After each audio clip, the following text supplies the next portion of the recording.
One of the things that all of you object to is the ability of central bankers to inflate the currency. And I do think you can make a pretty credible argument that you can interpret that as a form of theft. And I'm not saying it is, because that's complicated, right? I mean, in a free society like your society, and until recently mine, yeah, I wish that was funny.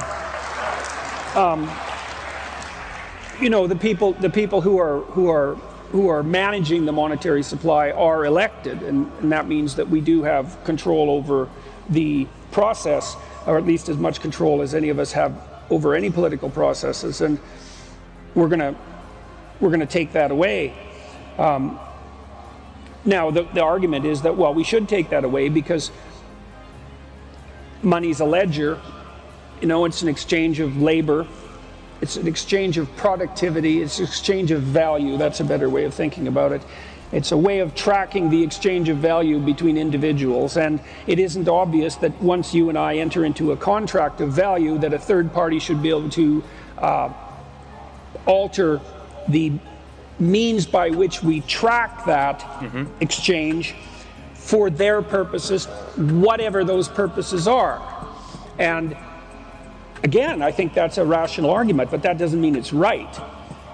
These are very, very complicated issues. I mean, most of us assume that taxation is acceptable, or at least we don't, you know, strike up the revolution because it occurs. We seem to think that there is a role for government and for the determinations that government make outside the free market per se. Obviously, the government has to exercise some control over currency, over money, in order to make its functions possible. If we take the control of currency away from the government, we don't know what that'll do, for example, to taxation. You know, if we could all of a sudden do all of our transactions in secrecy, like in real secrecy. Well, you could argue the world was on a gold standard, and that limited the control of governments over money, and still taxation existed for many hundreds of years. Fair enough, you know.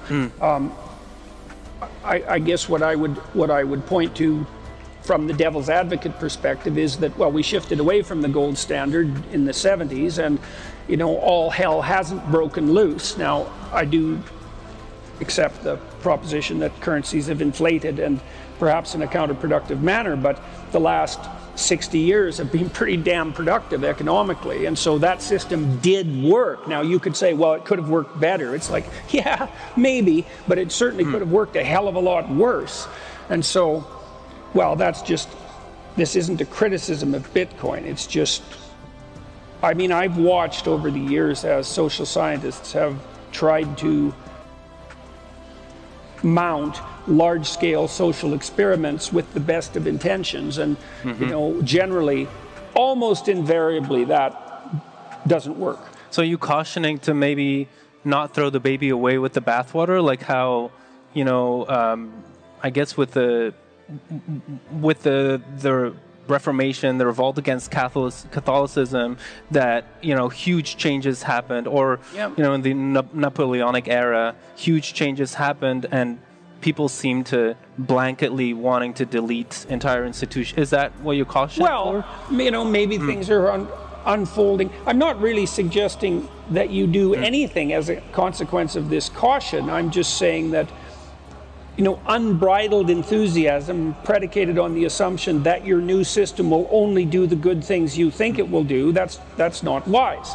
That isn't what'll happen. Now, this currency revolution might be proceeding in as positive a manner as we could expect, because at the moment what we have is, in some sense, unbridled competition between a variety of currencies.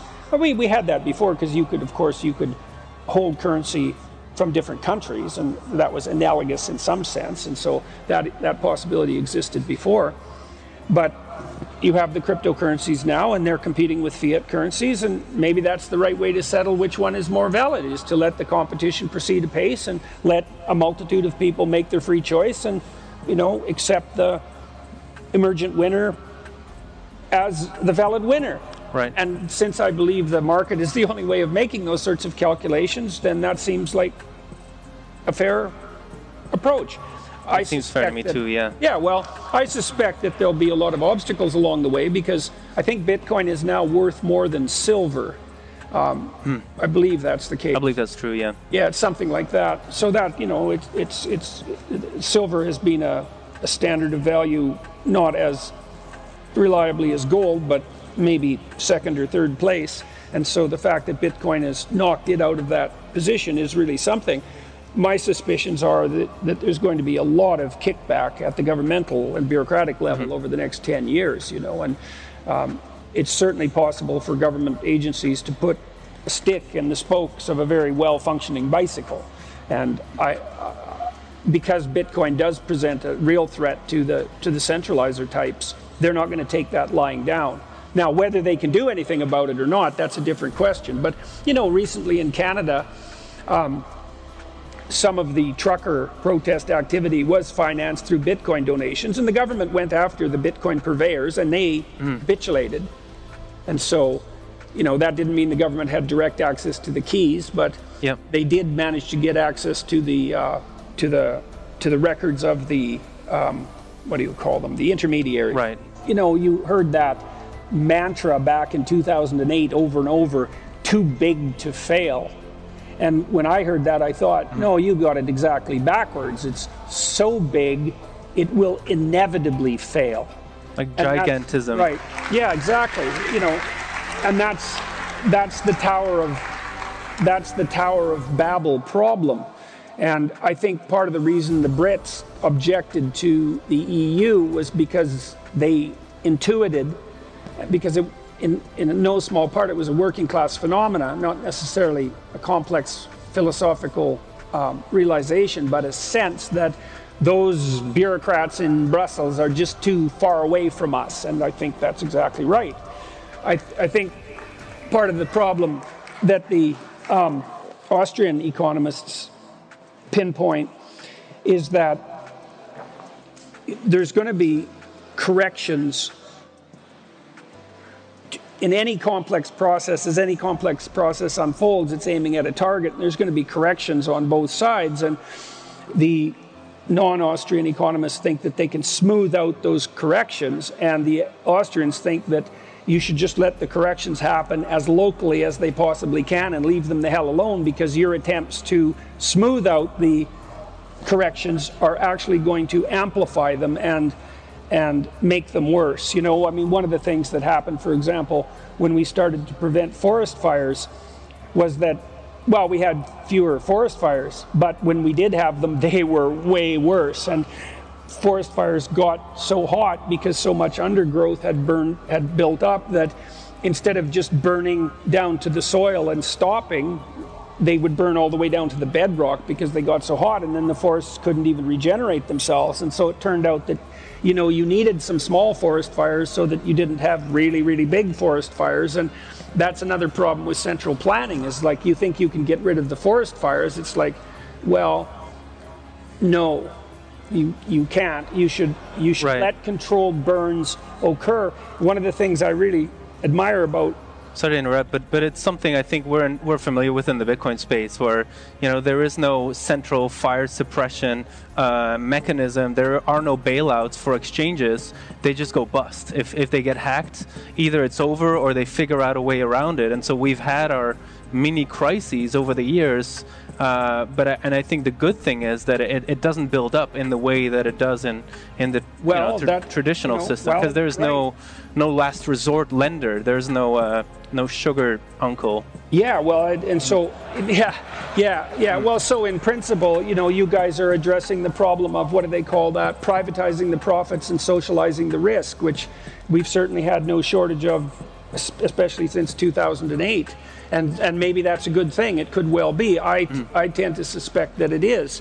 One of the things I think that's made America so robust, say compared to Japan even, you know, back in the 1980s, some of you aren't old enough to know this, but back in the 1980s, it wasn't China that was regarded as the economic competitor, prime economic competitor to the U.S. in the West, it was Japan, because Japan had, had an economic trajectory like this. It was really quite remarkable, and people believed that, projecting forward into the future, that Japan would be the world's predominant economic power. And one of the things that happened was that Japan wasn't willing to let things burn.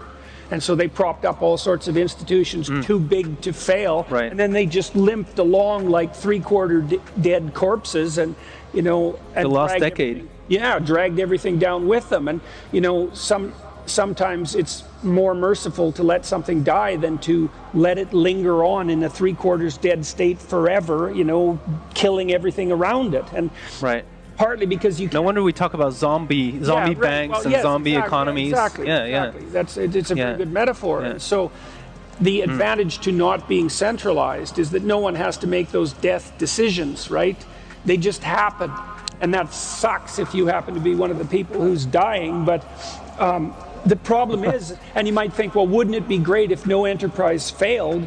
And the answer to that is, well, no, actually it wouldn't be great, because you don't get success without failure, right? Success is a relative thing. So, thank you.